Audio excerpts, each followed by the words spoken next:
Coucou, c'est Tatanexua et aujourd'hui on va parler d'un sujet qui brûle les lèvres, les points de vue. De quoi on parle? C'est quoi un point de vue?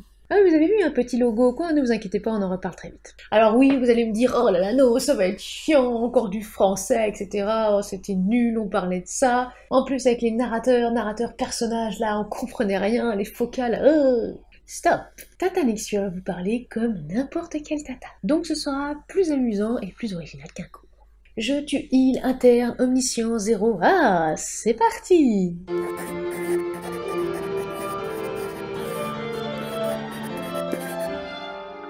Pour ne louper aucune vidéo, abonnez-vous et activez la cloche. C'est quoi un point de vue? Peut-être celui de Maki du haut de son arbre à chat? Non. Alors, si on suit Wikipédia, premier aspect du mode narratif, le point de vue narratif correspond à la focalisation du récit. Il répond aux questions qui décrit, par quel œil voyons-nous les scènes. Il est distinct du statut du narrateur qui revient à poser la question qui raconte l'histoire et du type de narrateur qui concerne la fiabilité de la voix narrative. Oui, avant d'aller plus loin, on va respirer un petit peu. Laissez-moi vous présenter et vous représenter Write Control. Vous en aviez vu un beau morceau dans la vidéo, un logiciel d'écriture, hein, fiche, mais là, c'est plus que cela.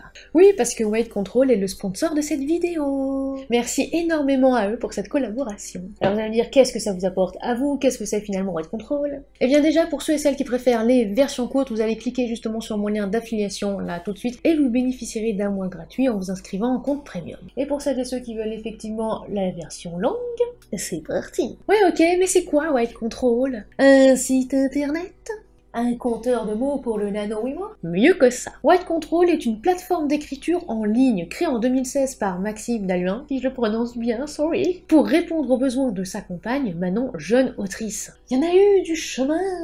Write Control facilite la vie des auteurs et des autrices. Vos idées, notes, fiches, personnages et votre manuscrit sont rassemblés au même endroit et sont accessibles depuis partout. Partout. Que ce soit via votre ordinateur, tablette ou smartphone. Ça aussi c'est pas mal parce que ça c'est quand même adapté à tout support. Les outils vous aident à vous organiser, à structurer votre livre, à suivre votre progression ou encore à parfaire votre texte. Write Control, et ça aussi je pense quand même le souligner, est accessible gratuitement. Oui, il y a une version premium à 6,90 € par mois qui offre davantage de fonctionnalités innovantes comme par exemple l'outil de création de cartes mentales, l'écriture collaborative pour travailler sur un livre à plusieurs. Enfin, quelque chose pour ceux qui écrivent à 4 mains ou plus. Vous la sentez, l'envie d'écrire un livre à 4 mains là-bas?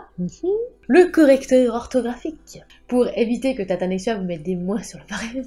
Ou encore une encyclopédie intégrée. Bref, tout au même endroit. Avec Write Control, vous pouvez donc structurer, rédiger et parfaire votre tapisserie. Une multitude d'outils professionnels vous accompagnent de l'idée du roman jusqu'à l'impression du livre. Oui, impression, tout en un. Donc c'est vrai que si vous commencez justement sur la plateforme à écrire, vous pouvez vraiment tout faire, relire, corriger et même imprimer. Pour celles et ceux qui par exemple souvent me posent la question où imprimer justement mon ouvrage, comment faire justement, là voilà, vous avez effectivement une réponse et une solution. Donc venez rejoindre les 40 000 inscrits. Ah, et puis il y a une sécurité aussi, ce qui signifie que vous pouvez perdre le wifi, mais pas votre texte. Donc, ce que j'aime, parce qu'il faut quand même un petit peu dire ce que j'aime, le fait qu'ils sont réactifs, qu'ils répondent vite aux mails, ça oui, j'ai testé pour vous.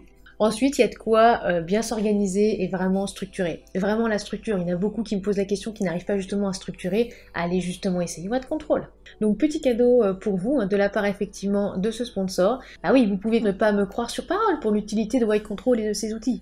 Donc, comme je dis toujours sur cette chaîne, pourquoi ne pas les tester par vous-même? Que grâce à moi, vous pouvez bénéficier d'un mois de compte premium gratuit. Voilà. Donc n'hésitez pas à vous rendre justement sur le lien qui se trouve en description de cette vidéo. Je vous le remets ici, mais vous ne pouvez pas évidemment cliquer sur l'écran. Ce serait trop beau pour être vrai. Il faudra effectivement cliquer sur le lien en description ou alors tout taper dans la barre URL, à savoir writecontrol.fr/page/Tatanexua. Alors, on n'hésite pas. Allez, on repart donc dans nos points de vue avant que vous filiez sur cette plateforme et que je ne vous vois plus. Vue, voir. Il existe 3 points de vue narratifs. Le point de vue omniscient, le point de vue interne, le point de vue externe. Jusque-là, je ne dois perdre personne. Pourquoi est-ce que c'est important? Eh bien parce que ça va être chercher, on va dire, qui voit ce qui va être raconté. Vous inquiétez pas, on va y aller plus loin au fur et à mesure. Déjà, je vais vous montrer effectivement un tableau qui récapitule tout, mais vous inquiétez pas, on va en parler là comme ça ensemble. Donc oui, déjà vous allez voir tout de suite le fossé entre la focalisation 0, qui est aussi appelée focalisation omnisciente, focalisation divine, et la focalisation externe. C'est vraiment deux opposés. Au milieu, on met souvent la focalisation dite interne. Alors c'est parti. La focale 0, ou point de vue omniscient, aussi appelé divine. Normalement ça pose pas de problème parce que c'est la plus simple, c'est-à-dire c'est celle aussi que j'utilise le plus souvent, mais on m'a déjà posé des questions là-dessus, donc j'explique. Tout simplement car le narrateur c'est tout, le lecteur et la lectrice vont vraiment tout savoir.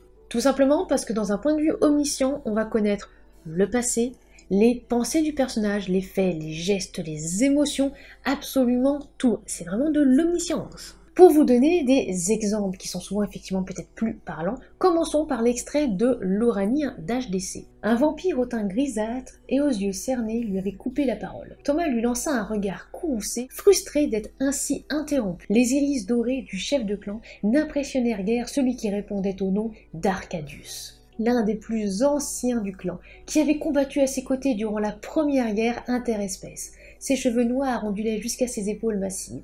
Un sourire provocateur naquit sur son visage et Thomas préféra l'ignorer, ce qui n'était pas dans ses habitudes.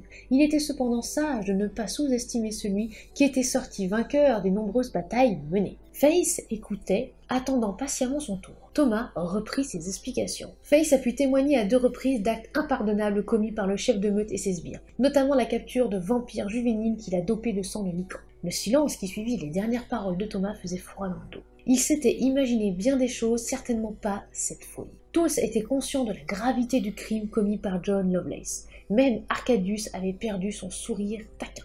Alors là, est-ce que vous comprenez pourquoi nous parlons d'un narrateur omniscient ? Normalement, au fur et à mesure des extraits, vous allez comprendre. Ne vous inquiétez pas, il y a un deuxième extrait qui arrive, à savoir l'un des miens, Retour en terre inconnue. La générale Green masquait ses émotions le plus possible. Intérieurement, elle rongeait ses organes par la pensée, affectée rien qu'à l'idée d'avoir manqué une bataille. 7 batailles. De plus, elle refusait de poser un pied sur une planète étrangère et de laisser le champ libre à tout envahisseur sur Terre. Elle se mordit la lèvre, plaqua sa langue contre son palais, comme si son cerveau commandait de révéler quelque chose, mais que son esprit refusait. Là, j'ai tronqué un petit peu. Son comportement interloqua Arwen. Là, c'est effectivement un petit peu plus succinct. Il y avait effectivement certaines pensées, mais je les ai un petit peu tronquées, sinon ça allait faire un petit peu long. Mais après, ce sera à vous de juger. Maintenant, nous allons passer au point de vue interne. À savoir, le point de vue interne, c'est l'action vue par un personnage. Donc là, on n'est plus du tout dans l'omniscience, on n'est plus dans on sait tout, on voit tout. Le lecteur et le lectrice ont vraiment tout savoir, avoir tout à disposition.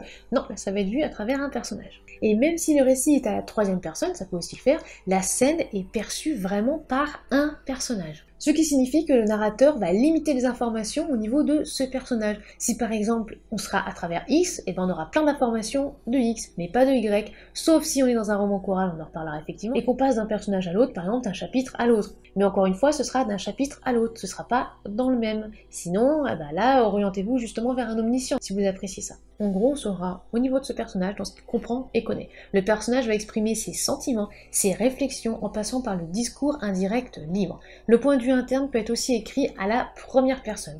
D'ailleurs, plus souvent, c'est à la 1re personne qu'à la 3e, parce que c'est peut-être plus naturel. Ce procédé est également fréquemment utilisé au cinéma. On parle alors de caméra subjective. Donc on a par exemple l'extrait de Mirabel Aurea, un White-Ober. Alors que l'air devient glacial et que la plainte se rapproche, il se demande s'il est le seul à l'avoir vu, à avoir assisté au moment où ils sont nés. D'abord brume argenté, indistincte, une forme humaine a fini par émerger. Des yeux aussi vides qu'un gouffre sans fond se sont ouverts et se sont posés sur les survivants. Comment l'absence de lumière et de couleur peut-elle exprimer autant de haine ? Ou encore un extrait issu de Fragments. Elle sait qu'il y a eu un avant. Le ciel, l'odeur de la pluie et le bruit des vagues. Elle croit se rappeler ce que c'est, mais c'est très loin maintenant. Elle ne sait plus trop si c'est la réalité ou son imagination, nourrie par les vidéos que les personnes aux blouses blanches lui passent, pour la familiariser avec « dehors », comme ils l'appellent. Là, je pense que vous voyez un petit peu la différence avec les extraits d'avant. On se concentre vraiment pour le coup sur une personne, un petit peu on va dire son passé, mais finalement c'est tout. Ou encore, bien sûr, la 1re personne avec un point de vue interne par Seth Aquilon, aussi Seth Ounet, justement, comme je dis sur les réseaux sociaux, dans l'ouvrage « Les abysses de sa solitude ». Quelque chose venait de me percuter de plein fouet sous le cri surpris d'Ailey. Je m'apprêtais à me relever lorsque mon regard tomba sur une paire de pieds nus, osseux et parsemés de sang et d'éclats de verre. Je déglutis de travers puis levai mon visage pour faire face à un jeune homme aux grands yeux de chouette. Il avait le teint pâle, presque malade, des cheveux blonds en bataille et un regard d'un bleu si clair, presque transparent. Il fit un long pas en arrière lorsqu'Aélie m'aida à me relever. Est-ce que vous voyez aussi un petit peu le contexte au niveau de l'interne? On ne sait absolument pas ce que pense l'autre personne, ni ses réflexions, ni le reste. On est vraiment d'un point de vue subjectif dans la peau de quelqu'un. Et enfin, le point de vue externe. Le narrateur externe n'est pas un personnage de l'histoire. Bah oui, puisque le personnage de l'histoire, c'est interne, si justement vous avez suivi. Il ne connaît pas les pensées des personnages, ne donne pas son avis, sauf exception, mais ça reste rare. Il raconte uniquement l'histoire, donc c'est forcément déjà la troisième personne en point de vue externe, et ce point de vue renvoie à un narrateur neutre, ce qui permet donc de raconter avec une certaine objectivité. Le récit reste objectif, neutre, seules les paroles et les faits sont retranscrits. Un exemple de moi qui l'écrit justement au niveau du script. Aujourd'hui, Maritza est assise sur un fauteuil en train de tourner une vidéo. Elle regarde la caméra avec insistance. Sa voix est suave. Son corps s'agite un peu. Oui, je sais, je m'arrête là. En vrai, vous voyez, je m'arrête, on va dire, aux faits, à ce qu'on voit. À rien de plus. Ça peut être utilisé au niveau de certains ouvrages en littérature blanche, ou aussi, bien sûr, au niveau des documentaires. On raconte ce que l'on voit. Statut du narrateur. Alors, pour parler narrateur, il est vrai que je pense que la première fois j'en avais parlé, c'était un petit peu trop pavé, vous compreniez pas. Donc je vais vous dire directement, on va dire, le petit résumé que j'avais mis, et on va en parler de ça. Si le narrateur est supérieur au personnage, c'est-à-dire que le narrateur en sait plus qu'un personnage, peu importe le personnage, on sera du point de vue 0. Si le narrateur est égal au personnage, le narrateur ne dit que ce que c'est le personnage, c'est le point de vue interne. Si le narrateur est inférieur au personnage, donc le narrateur en dit moins de ce qu'on sait le personnage, on est au niveau du point de vue externe. Oui, c'est histoire d'en mettre une petite couche parce que parfois des correcteurs et des correctrices peuvent se tromper et vous dire en marge non mais là c'est un petit peu bizarre, pourquoi tu mets ça? Peut-être parce que je suis un omniscient donc je le sais et qui vont peut-être croire à une incohérence alors que c'est pas incohérent, je le sais, c'est comme ça. Ensuite, le fait que le narrateur interne soit donc un personnage du récit n'implique pas forcément que la narration se fasse à la première personne. Je l'ai déjà dit mais je le redis encore une fois parce que très souvent il y a des personnes qui vont dire bah si c'est bon tu es en interne tu mets que je, comme si justement le je s'imposait, la première personne du singulier. Non, pas obligatoirement. C'est pour ça un petit peu que je vous renvoie à ma vidéo, parce que bon, les cours de français c'est un petit peu barbant, mais évitez justement de dire ça sur les réseaux sociaux. Il y a certains tweets effectivement que je vois, en mode ah bah ok, c'est la troisième personne du singulier, bon c'est omniscient. Pas forcément. Bon, puis ne vous inquiétez pas, comme d'habitude, il y a plein de liens justement dans les sources avec des tableaux, des explications si vraiment vous avez envie d'aller plus loin. Donc on reprend. Si nous avons justement un récit à la première personne, je. Le narrateur prend part à l'histoire qu'il raconte en tant que personnage. On l'appelle d'ailleurs le fameux narrateur-personnage. Il peut être simple témoin des événements, personnage secondaire, oui ça arrive, ou bien héros de son propre récit. Il s'exprime, dans les deux cas, à la première personne. Ce mode narratif est limité à la subjectivité du narrateur, mais il permet d'avoir accès aux pensées profondes de celui-ci, ce qui facilite le processus d'adhésion et d'identification du lecteur. On a aussi un autre statut du narrateur, à savoir récit à la troisième personne, donc il ou elle. Le narrateur est extérieur à l'histoire, qu'il raconte à la troisième personne, mais il peut intervenir de façon ponctuelle pour faire un commentaire, exprimer un jugement ou un sentiment. Il est alors possible de relever des indices, d'énonciation, pronoms personnels, indices spatio-temporels et des modélisateurs, adjectifs, adverbes, etc., qui révèlent la présence du narrateur. En exemple, j'avais mis Stendhal. Après, oui, je vous l'accorde, souvent quand on est face à il ou elle, il s'agit souvent d'un narrateur omniscient. Donc je rappelle, un narrateur omniscient, c'est absolument tout sur les personnages, même si de temps en temps il nous rappelle des petits trucs. Leurs pensées, leur milieu, leur époque, etc. Et donc, c'est quoi le meilleur? Parce qu'effectivement, c'est quand même la question justement de cette vidéo, c'est quoi le meilleur? Qu'est-ce qu'il faut faire pour que mon ouvrage devienne un best-seller? Vous le sentez venir, hein? Ça dépend.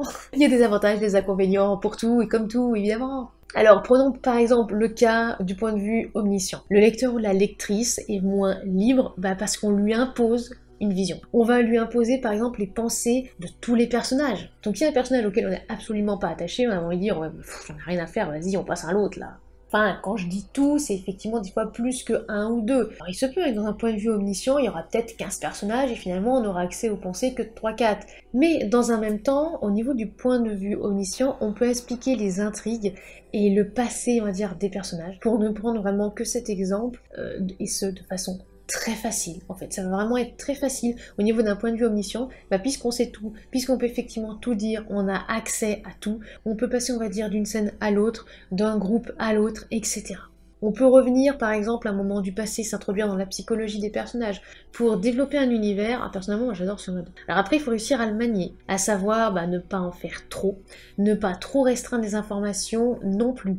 Parfois, il y a effectivement des auteurs et des autrices qui viennent me voir, qui avaient débuté en omniscient, finalement, ils s'en sortent pas. Parce que des fois, non, ils se disent, non, ça tue le mystère, en fait, je préfère vraiment être en point de vue interne. En interne, le premier point faible, c'est que c'est subjectif, en fait. Parce qu'on voit et on ressent à travers les yeux d'une personne, ce qui peut rendre parfois l'immersion incomplète. À savoir, il va falloir travailler à fond, mais à fond, votre personnage. Et si justement vous avez du mal à faire vos fiches personnages, et bien justement, on revient à White Control. Oui, je vous en ai déjà parlé de cette plateforme. Et vous pouvez avoir vos fiches personnages d'un coup d'œil comme ça et mettre tout ce que vous voulez dedans. Fin de la parenthèse. Il est vrai que si votre personnage n'est pas, on va dire, attachant, ou n'est pas assez complexe, n'est pas assez profond, ou comme j'ai eu aussi dernièrement au niveau d'un tapuscrit, il y a toujours, on va dire, le même verbe associé. Je vais prendre un exemple complètement random, mais si par exemple votre personnage fait que rire, c'est-à-dire qu'à chaque fois qu'on le voit, il va rire. X rit, oh, X va rire, rit X. Ok, c'est peut-être bien que X rigole, X est super heureux, mais est-ce que X n'a que ça ? Et est-ce que X n'existe que pour rire finalement ? C'est un petit peu dommage. Est-ce que X aussi a sa propre histoire ? Est-ce qu'il est juste là pour servir à l'intrigue ? Un petit peu comme Elrond dans les Anneaux de Pouvoir. Pardon, il fallait que ça sorte. Est-ce que vraiment X est assez intéressant pour qu'on plonge dedans et qu'il nous montre l'univers ? Ça, c'est difficile, je trouve, en interne. En externe, au contraire, on sait pas grand-chose, alors on peut vite être perdu, mais après on peut découvrir aussi au fil des pages, objectivement parlant, tout ce qui se passe. Par exemple, j'ai déjà lu au niveau d'un tapuscrit, c'était pas une BL parce que je crois que l'autrice voulait pas aller au-delà du début. C'était une enquête policière avec un point de vue externe. Alors oui, c'était très frustrant, parce que c'était vraiment, on décrivait juste ce qui se passait, mais c'était intéressant, puisque déjà c'est original, et j'ai oublié le nom. J'ai pas réussi, on va dire, à retrouver aussi dans mes mails, parce que comme d'habitude, je supprime et j'efface complètement les dossiers après les prestations, donc voilà, si effectivement tu te sens un petit peu visé, n'hésite pas à me rappeler le nom de ton histoire. Bon, je l'ai pas lu effectivement jusqu'au bout. C'était intéressant, une enquête policière au niveau avec un point de vue externe. Ouais, ça changeait complètement les choses. Aussi, j'attire aussi votre attention sur un fait. Il arrive qu'il y ait plusieurs points de vue narratifs qui se succèdent à l'intérieur d'un récit. Un roman peut par exemple commencer en focalisation externe, présentation, description, avec aussi un prologue qui va présenter l'univers, puis le narrateur adoptera un point de vue interne ou omniscient. Chaque point de vue a ses particularités et l'auteur a les possibilités de les adopter selon ses différents besoins. Alors effectivement, il faut un petit peu jongler.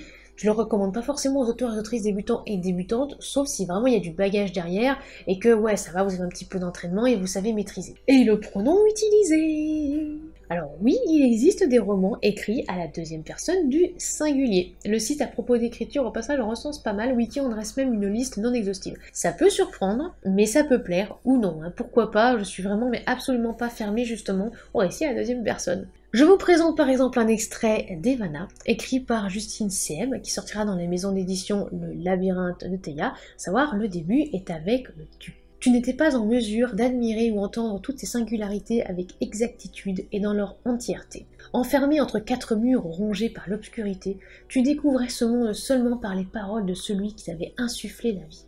Mais lorsqu'il ouvrait l'unique porte de ta demeure pour te laisser observer le ciel, ta vision restait restreinte. J'adore. Non mais vraiment, j'adore Evana, et ce n'est pas du tout parce que je suis la directrice éditoriale justement de Justine C.M. dans la maison d'édition. Non, j'adore vraiment Evana. Pharmacie. Autre exemple avec Le Feu à l'âme, écrit par Jean-Yves Pajot, publié en juin dernier. Papa, oh, comme je voudrais que tu sois là. Toi aussi, tu es médecin, gastro-entérologue renommé au Congo et à l'étranger. Mais voilà, tu travailles dans un autre hôpital de Brazzaville et tu n'es pas homme à laisser les malades qui t'attendent, même pour accompagner ta fille chérie, ton enfant unique. C'est tout ce que je dirais. Ensuite, ce que l'on voit le plus évidemment, c'est la première personne et la troisième personne du singulier. Je vous présente par exemple un extrait de Je contrôle la situation de moi qui est sorti en novembre de l'année dernière. Une pensée négative m'envahit. Je la note pour mieux la barrer dans ce carnet qui ne me quitte plus. Il t'aurait bien servi quand t'étais dépressive. Cette voix que j'ai cru morte en remontant la pente des mois auparavant est finalement revenue. Pour quelle raison? Ou quelle raison? L'angoisse d'affronter le réel? Le stress? Le changement? Thomas? Je pense un peu de tout. Il faudrait que je programme un rendez-vous avec mon psy, seulement je lui ai promis de tout faire pour n'avoir besoin de personne. Pourtant, les lamentations s'emparent parfois de mon âme. Et puis je vous remets aussi un petit extrait de Retour en terre inconnue, oui, toujours de moi. Il n'était pas rare que les néphilim tombent malades. Pour booster le système immunitaire, les chimistes associés à l'équipe médicale produisaient des bactéries et virus avant d'exposer une partie de la population. Puis, l'opération se répétait sur une autre partie, ainsi de suite. Les expériences s'accéléraient au fur et à mesure de l'arrivée sur Terre. Situation toujours contrôlée, l'infirmerie dépassait rarement les 10 malades. À l'exception d'un décès sous son exercice, Donna Green réussissait de jour comme de nuit à les soigner. 20 ans qu'elle travaillait au quartier 6, 12 qu'elle dirigeait l'unité médicale. Oui, et j'adore ce personnage. Oui, alors c'est en cours de réécriture et tout ça, mais voilà. C'est quoi le meilleur? Ouais, je reprends un petit peu la voix de Fluffy, histoire de bien vous irriter là. Ah, il y a de passionnants débats. Au niveau des sites, des forums, j'ai pas tout mis parce que ça ferait effectivement très redondant, mais alors je vous laisse imaginer, des fois il y a des choses, moi j'en écarquille des yeux et ça me choque les ovaires. Alors, la première personne, le jeu présente effectivement des avantages. Si c'est réussi, on rentre direct, pas de risque de se tromper sur qui parle, et on peut aussi passer d'un personnage à l'autre, proximité forte, blablabla, etc. Mais si le lecteur n'accroche pas, comme je l'ai dit, ou la lectrice, c'est mort. Si on rejette le perso, difficile de rentrer dedans. Ça m'est déjà arrivé avec un point de vue interne, avec un personnage que je trouvais pas complexe, ou alors au contraire qui était tellement éloigné, entre guillemets, de mes valeurs, j'arrivais absolument pas à me projeter. J'arrivais pas à avancer du coup dans l'histoire ni dans l'univers. J'ai décroché, j'ai pas lu au bout de la page 20, je crois bien. En revanche, comme ça a été dit sur le forum CossiClick, je prends mon cas, c'est l'impossibilité de décrire quoi que ce soit qui échappe au personnage quand on est comme ça. Le temps, le lieu, personnages différents, mais c'est aussi le cas de la troisième personne en point de vue interne. L'impression de monotonie ou de lassitude à la longue due à la façon de parler, de pensée particulière du personnage et à l'impossibilité d'adopter un autre point de vue que celui du personnage. Effectivement, à la troisième personne, on peut avoir justement ce problème, on peut être effectivement figé et bloqué dans un moule. Vous vous souvenez du début de la vidéo, non ? Donc, sera-t-il omniscient? On sait tout, ou au contraire, on ne sait rien. Certains alternent. Il y a effectivement aussi les journaux intimes, puis il y a aussi des lettres, des propos rapportés, des chapitres, des entre-chapitres aussi qui permettent de parler d'un autre point de vue. Et il y a également, j'en parlais aussi, les fameux romans chorales. À savoir, à chaque chapitre, c'est un nouveau personnage qui parle à la première personne. C'est ce qu'on a choisi pour notre 4 mains avec Ophélie Leroux, à savoir My Enemy, My Lover. On a effectivement un chapitre dans la peau d'Ivy, et on a un chapitre dans la peau de Kai. Alors, qu'est-ce que vous voulez? Quel est le lien que vous voulez créer entre le lecteur, la lectrice et votre histoire, votre univers? N'oubliez pas aussi que le pronom que vous allez choisir, donc à savoir je, tu, il, elle, ce que vous voulez, aura aussi des incidences sur tout le reste, à savoir la conjugaison, la grammaire, les enchaînements, les dialogues. Et ça aussi, faites très attention parce que souvent on est aussi à la première personne, des fois je trouve plus d'enchaînements similaires, à savoir les je. Au bout d'un moment, ça peut être aussi un petit peu lassant, on n'a qu'une flopée de jeux, là ça fait effet catalogue, ça peut être lourd aussi. Donc faites attention, ce n'est pas parce que c'est la première personne, il y en a qui vont dire « Ah c'est plus simple à la première personne, j'adore », et d'autres au contraire qui vont dire « Ah non, c'est plus compliqué ». C'est normal, on est tous et toutes différents. En bref, déjà premier point, envie de tester White Control? N'hésitez pas à utiliser mon lien d'affiliation, à savoir sur la page d'Atanexion. Je vous le remets à l'écran et également dans la description de cette vidéo. Vous avez le droit à un mois premium gratuit avec moi. Donc merci beaucoup à mon sponsor. Environnement d'écriture, carte mentale, le correcteur et l'impression aussi de votre ouvrage. N'hésitez pas. Oui, en plus j'ai fait un petit peu des feedbacks au niveau justement des ouvrages qui sont imprimés, donc ce sera certainement encore mieux pour vous. Le meilleur point de vue. Le meilleur point de vue, c'est celui que vous choisissez. Omniscient pour tout savoir, tout révéler ou pas, interne ou externe, ça va vraiment être à vous de voir maintenant que vous avez absolument toutes les clés en main pour choisir. Prenons, là encore, contrairement à d'autres, je laisse le choix. Je vois beaucoup d'articles dire que les romances doivent absolument s'écrire avec le « je », surtout pas au passé, parce que ça se vendrait pas. Bah déjà, faites comme vous voulez, parce que c'est complètement faux. Ça dépend des auteurs, des autrices, et même parfois des maisons d'édition. Si vous avez envie d'écrire avec le « tu » aussi, c'est votre patte, c'est votre histoire, donc écrivez. Voilà, c'est la fin de cette vidéo. On se retrouve la semaine prochaine pour parler du catalogue de Noël. Et oui, puisque les candidatures sont ouvertes. N'hésitez pas à découvrir avec contrôle, hein, que ce soit avec mon lien d'affiliation ou non. Enfin bon, essayez quand même avec mon lien d'affiliation. Si vous voulez nous soutenir financièrement parlant, vous pouvez passer sur la page Tatanexua sur Utip ou Tipeee. N'oubliez pas de vous abonner, c'est gratuit, de lâcher un like, un commentaire, et aussi de partager cette vidéo, ça nous fera très plaisir et ça nous aide aussi au niveau algorithme. Et en attendant la prochaine vidéo, soignez votre plume.